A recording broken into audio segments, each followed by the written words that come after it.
You pack to get ready for the show, you pack when you're done, you pack when you get back. I mean, you do more time packing and unpacking than you do selling books.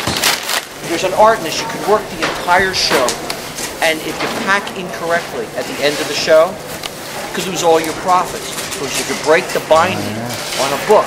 It's a difference sometimes between $10,000 and $50,000 or $100,000 a book. So in the last 15 minutes of packing up, you could blow your whole show.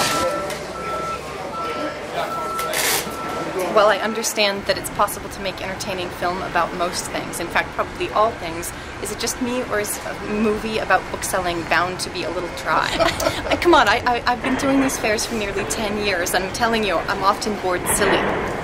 So, it'll be interesting to see how you deal with that. Good luck editing this mess. Yeah. How one could ever make a film that was interesting about booksellers? I'll be fascinated. It'll be on Bravo. I don't think so. I think it'll be on the crawler of CNN. It'll be on the crawler of Bravo. A documentary film made about booksellers, but not shown on Bravo. Okay, you'll edit it, I guess. He's going to kill me. Prize in his collection. Well, I guess if it's going on late night. Oh, I think this is just something that is kind of fun, you know. You want to keep going? There we go. Oops. Oh my goodness. Pretty wild. That's antiquarian already. Are you from London? No. But the best part is seeing it be over. Wishing everyone a bon voyage, and nobody died. Yeah, well, that's always a criteria for a good event, if nobody dies.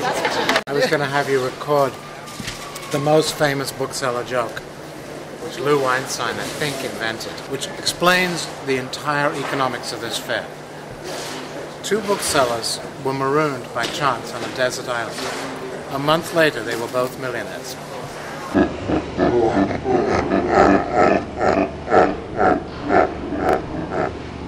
That's the book business.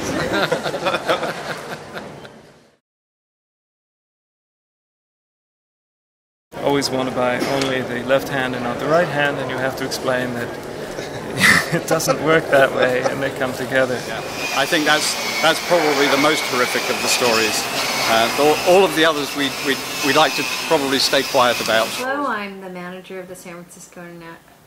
You ready inside? All right. That's roughly 100 Dickens per Harry Potter first edition, which is you know, we do have rights as citizens in this country, so you can't really strip search everyone that goes to a book fair, nor should you. No. That's right. If I die before I wake, very, very scarce book. The only copy I've ever seen in a dust jacket had a heavily restored newspaper. Very serious. I'll either read a nice, serious, thick work of history, and then I alternate it with whatever cheap thriller at the airport has a swastika on it, or an aircraft carrier. So what would you like to talk about? So, we wish you luck with the film.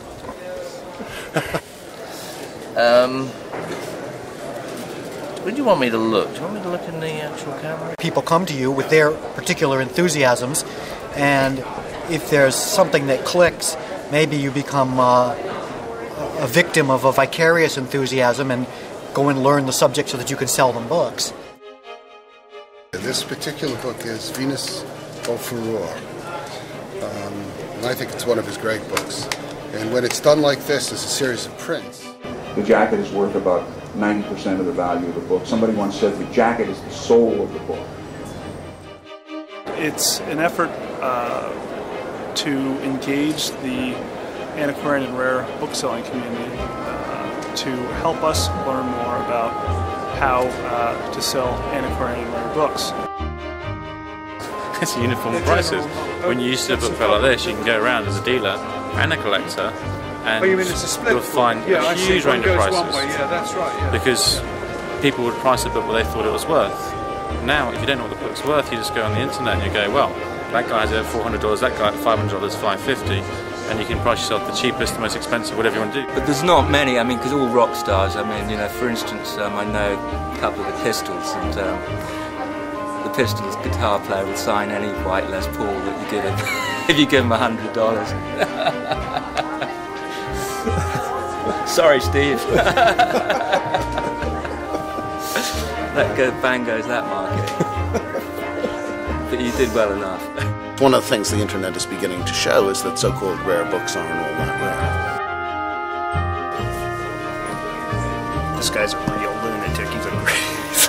He's a great guy. I won't say there haven't been many financial crises. When you have a passion for buying books the way we do, there's bound to be many financial crises. And it's hugely more valuable if it has a dust jacket, then it's a huge bonus. And books during World War II kind of fall into a gray area. As so many things in life do. I was born into it. I've done it all my life. Choked on his own vomit was the story that from drinking too much, but I'm not sure. I know what the real truth is. Will we ever know? Yeah. It's good fare, good weather. Pleasant country.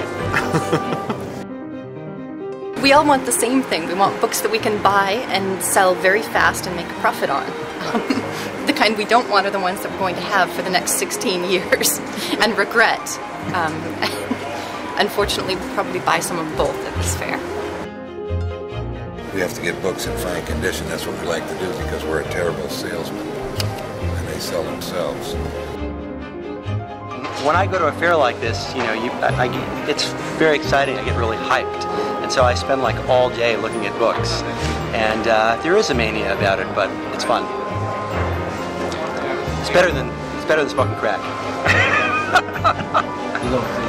I personally collect sheet music, and the sheet music has to be of a medical or scientific nature. For instance, We've Got the Mumps. I mean, you gotta love something like that.